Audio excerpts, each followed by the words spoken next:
I certainly wish that my Democrat colleagues felt the same as their former Democrat leaders felt and worked to try to reduce our deficit and reduce the size of our government. Unfortunately, these former Democrat leaders failed at what they were saying they were trying to do. But today's DOGE and DOGE Subcommittee is actually delivering on those exact promises, and we are delivering the results.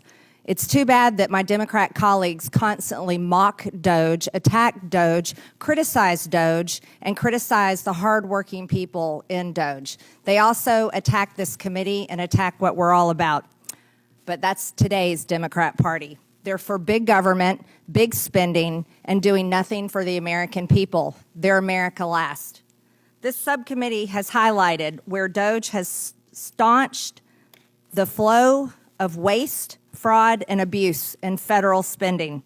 DOGE drove the administration to turn off the spending faucet that was pouring out billions of dollars to corrupt anti-American NGOs, to illegal DEI programs, and to a vast array of wasteful, unnecessary federal grants, contracts, leases, and personnel. President Trump drove this massive effort by creating DOGE via executive order on Inauguration Day. He then issued a series of White House directives empowering DOGE teams to work with agency leaders government-wide in an unprecedented effort to root out wasteful spending using all means at their disposal. And that effort has borne fruit. The DOGE website identifies $180 billion in savings achieved in just a matter of months. We need to make sure we lock in those savings. It should be the first installment we pay on our nation's $37 trillion debt. We need to tackle that debt on behalf of our children and future generations. That's why Congress needs to act. DOGE has shown how our government can cost less and deliver more. It's shown how we can turn off the faucet. It's shown we don't need to spend all the dollars that Congress appropriated for this year. Congress can reverse that unnecessary spending by rescinding dollars it's appropriated. Unfortunately, as my friends across the aisle in the GOP and their Heritage Foundation witnesses are still trying to make DOGE happen yet again, the American people are over it. In fact, you don't have to take my word for it. A poll from just 2 weeks ago found that 67% of voters believe DOGE has done a bad job. That was just 2 weeks ago.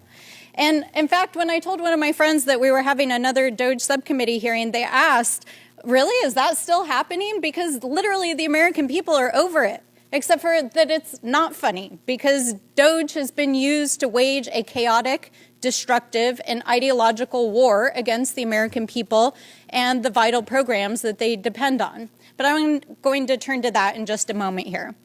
Given everything that's happening in the world right now and with this administration, I don't think we can sit here and pretend like everything is normal, because just 4 days ago, the president launched an unauthorized military attack in Iran without the consent of Congress, putting our troops and our bases in harm's way, as we saw just last night with the retaliatory bombing of one of our largest bases. And Madam Chair, I have actually been extremely grateful and wholeheartedly agree with your outspoken advocacy against this war.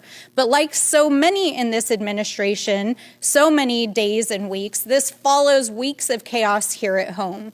As the president has deployed U.S. Marines and National Guard on our own soil against our own people, his DHS secretary and federal officials shoved a U.S. senator to the ground, DOJ indicted a sitting congresswoman in this House for doing her job, and tried to arrest a New York City official in a federal courthouse. This is not only not normal, it is dangerous, it is anti-American, and it is anti-democratic. And so we're not going to sit here today and pretend like what this administration is doing is normal. And we're not going to sit here and pretend like DOGE is just some normal government program. It is a scam in service of a political agenda. While we came to the table at the beginning of this whole process in good faith with real ideas, bipartisan ideas that folks have been working on for years, and a desire to actually fix and modernize the federal government, what we've seen from DOGE is the exact opposite. It has so failed in its stated mission of saving money that even the president asked if it was bullshit as Elon Musk was exiting the building. And if they want to talk about fiscal responsibility, while we're sitting here, they're still trying to pass a reconciliation bill across the aisle that would saddle taxpayers with $2.5 trillion in deficit spending. And in the last few weeks, reports have revealed that DOGE may actually have cost the federal government more than it actually saved because of the mass firings, dismantled agencies, stolen data, lawsuits, agencies in chaos, agencies that are not able to do their basic operational duties. This is not efficiency. This is a scam. But as we know, it wasn't just Melanie Stansbury that had some issues with DOGE's supposed savings. There's an entire agenda that is attacking the working class Americans from start to finish. And then the thing is, they told us that they were going to do this, but, they pretended as if they knew nothing about the playbook that was laid out by good old Heritage Foundation. All of this talk about lowering costs and reducing waste is absolute BS.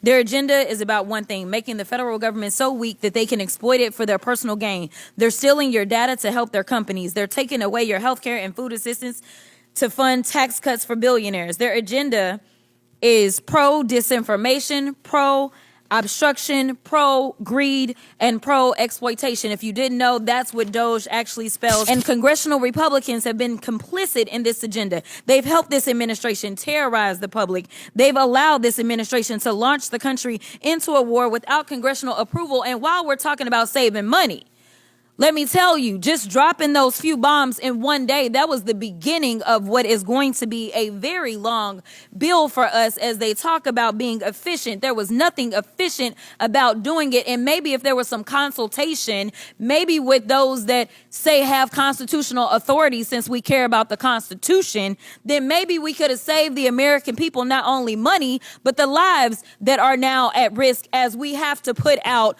warnings for American citizens in this country and abroad. Maybe we need to start leading with the people at the middle of what it is that is guiding us instead of following one person.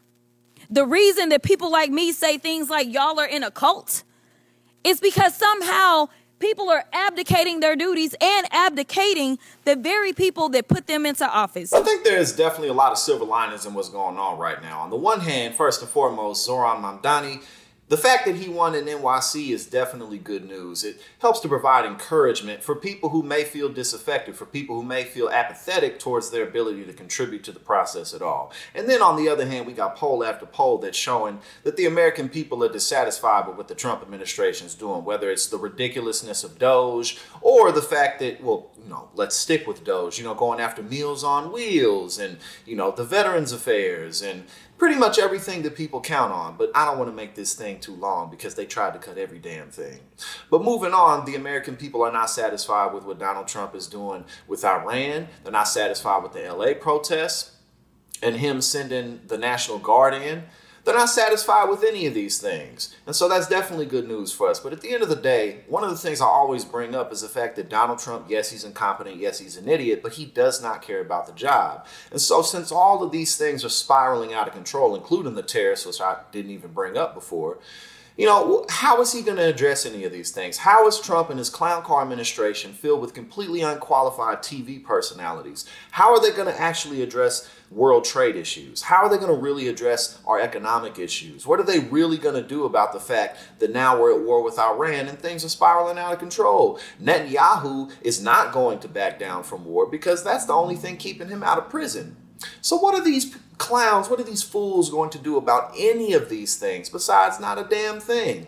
So, that's really bad news, but it's also good news because we can get better people in the office. Now, I personally think that Donald Trump, I don't know if he's going to make it another 3.5 years, whether that be because he gets impeached or, he operates on a diet of McDonald's and Diet Coke, pettiness, hatred, and bigotry.